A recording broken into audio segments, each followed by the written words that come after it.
Leo nikiwa hapa nataka niambie watu wa Bungoma, yale bwana Hang'ati amefanya, yale wenzetu wamefanya na huyu rafiki yao Muhindi is null and void. Might is not right. Mnaweza tumia polisi bwana Didmas kupiga sisi risasi na tear gas. Wewe umeenda ukafanya mkutano, si kuona ukipigwa tear gas. Mbona sisi tukija kufanya mkutano kutetea watu wa Bungoma, mbona mnatupiga tear gas? We have the freedom of expression like you have. Bandu ya Bungoma. Fuwezi kuja kama sababu Kenya. Badini maasmano wa support wa Mwindi, nendo mabane neza kawia makupingo Mwindi. Fuwezi kuja kama sababu Kenya.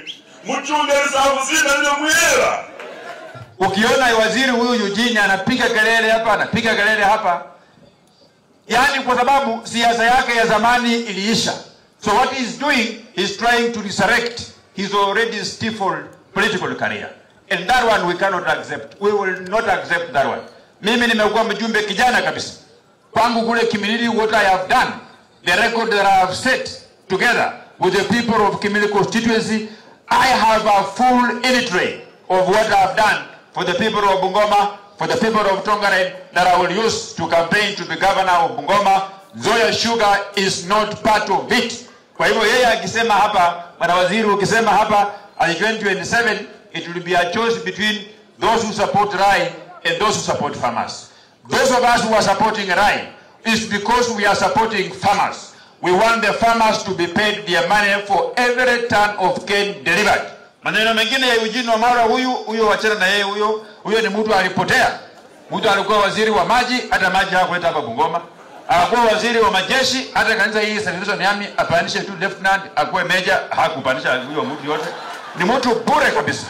Akiongea, even the people of Bungoma should even begin to cry, because he represents a failed leader. Sasa serikali yako ilisambaratika ya Uhuru Kenyatta.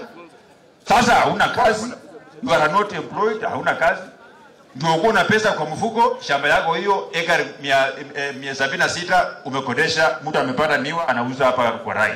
Sasa unahangaika hapa sababu umekosa kazi, hauna kazi, unafuata mtu atiwa Munyoro, ati nini, ati anataka kuwa rais wa nchi ya Kenya. I want to tell you, baada ya nyinyi kunipatia nafasi ya kuwa gavana yenu, kama itafika mwakati 2032 na mtu ya kusimama rais amekosekana, ati mwene yako peke yake, huyu waziri Eugene Wamalwa, mimi ndasimama urais, na huyu Eugene Wamalwa saa 2 asubuhi anaanguka miguu iko juu analilia kwake nyumbani. Nyinyi mnaona huyu Eugene anaweza shinda mimi kura kweli? Huyu anaweza shinda kura kweli huyu? Huyo ni mtu bure, mtu fake.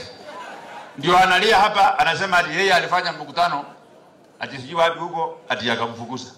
Hata mimi ningefanya mkutano kule Kongoli, wananchi wakakuja wengi wakiwa wamefurahi sana. Ati kwa nini yeye sasa alipigwa tear gas na mimi sikupigwa tear gas? Si mimi ndio serikali? Si yeye alikuwa serikali alafu akaondoka, sasa mimi ndio nimeingia? Si mnasema Eugene out, Didmas in. Sio namna hiyo? So wakati yake ya kuongea on behalf of our community iliisha.